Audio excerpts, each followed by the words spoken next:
Olá pessoal, tudo bem? Vamos dar prosseguimento agora na nossa disciplina de Desenvolvimento Econômico Brasileiro do curso de Gestão Pública.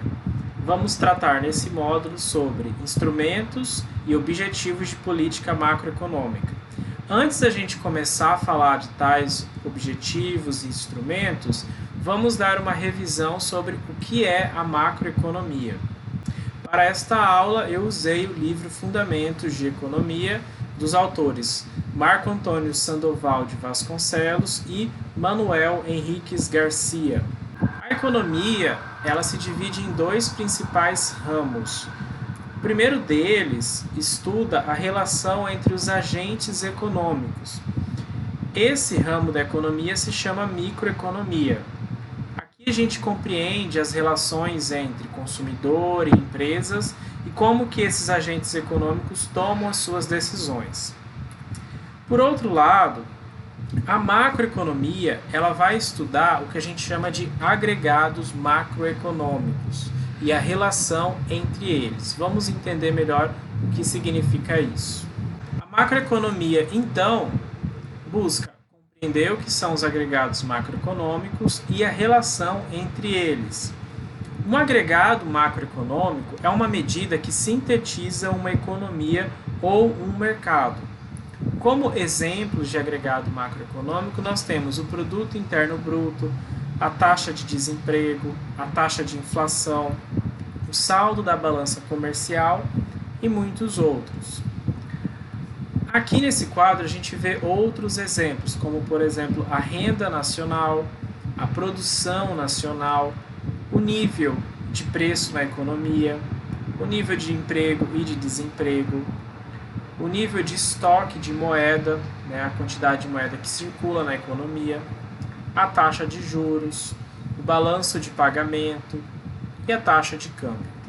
Então a macroeconomia vai focar justamente nessas medidas que, de uma certa forma, sintetizam a economia, sintetizam um determinado mercado. Então, vamos ver aqui um exemplo muito conhecido na macroeconomia, que é a relação entre a taxa de juros e os investimentos. Então, se eu pergunto, se você reduzir a taxa de juros na economia, o que acontece com os investimentos? Primeiro, a taxa de juros é aquele valor que é cobrado em cima de um determinado empréstimo, de um determinado financiamento, de um determinado crédito. Para se realizar esses investimentos, é comum que o empresário ele busque esses recursos no banco ou em outras instituições financeiras e paga, como custo desse crédito, a taxa de juros. Além disso, o empresário, na hora de tomar a decisão sobre os investimentos, ele vai avaliar o quanto que o mercado financeiro está pagando de taxa de juros, está remunerando de taxa de juros, se caso ele fosse aplicar esse mesmo recurso do investimento no mercado financeiro. Então, veja o seguinte exemplo. Imagine que você queira abrir um restaurante. E para isso, você precise de um capital inicial para investir e abrir esse restaurante. Se você não tiver esse dinheiro, você pode ir então até uma instituição financeira e pegar um empréstimo para começar a abrir o seu negócio. Por outro lado, imagine que você tenha de fato esse dinheiro em mãos. Então, qual decisão você vai tomar? É a decisão se investe ou não nesse negócio. Para tomar essa decisão, para fazer essa análise de investimento, a gente compara o retorno que a gente teria com esse investimento, no caso, com esse restaurante, a gente compara esse retorno com o retorno que a gente teria se a gente estivesse aplicando esse dinheiro no mercado financeiro a uma determinada taxa de juros. Então, notem que a taxa de juros e os investimentos possuem de fato uma relação entre eles. Mas vamos entender como é que seria, como que funcionaria os investimentos se a taxa de juros de mercado variasse. Imagina que a taxa de juros ela tenha caído, ou seja, digamos que o governo foi lá, se reuniu, definiu reduzir a taxa de juros da Selic, a taxa de juros que remunera os títulos públicos. Qual que seria o impacto dessa taxa de juros no nível de investimento da economia? Vale lembrar que o governo ele tem o poder sobre a taxa Selic, que é a taxa de juros que remunera os títulos públicos. Porém, o governo não tem poder sobre as demais taxas de juros que vigoram no mercado, principalmente aquelas que são cobradas pelas instituições bancárias. Porém, a taxa de juros Selic ela acaba servindo como uma referência para as demais taxas de juros que existem no mercado. Então, se o governo reduz a taxa Selic, as demais taxas acabam seguindo essa mesma tendência, certo? Então, a gente acaba adotando a taxa Selic, no caso do Brasil, para caracterizar essa taxa de juros de mercado. Mas vamos considerar que o governo reduziu então a taxa Selic, que de fato é o que vem acontecendo ao longo deste ano, né, o ano de 2020. Qual é o impacto então esperado sobre os investimentos? Se você reduz a taxa de juros, você reduz a remuneração que um empresário teria se ele aplicasse o dinheiro dele no mercado financeiro. Logo, ao reduzir essa taxa de juros, faz com que aquele retorno que ele teria no seu empreendimento fique potencialmente maior do que a taxa de juros. Por exemplo, digamos que ele tenha calculado, né, o retorno do seu investimento e tenha dado que por ano ele iria ter um retorno de lucro de 5%. Se ele pega esse dinheiro e aplica na empresa dele, então ele teria esse recurso, esse lucro, né, esse retorno de 5%.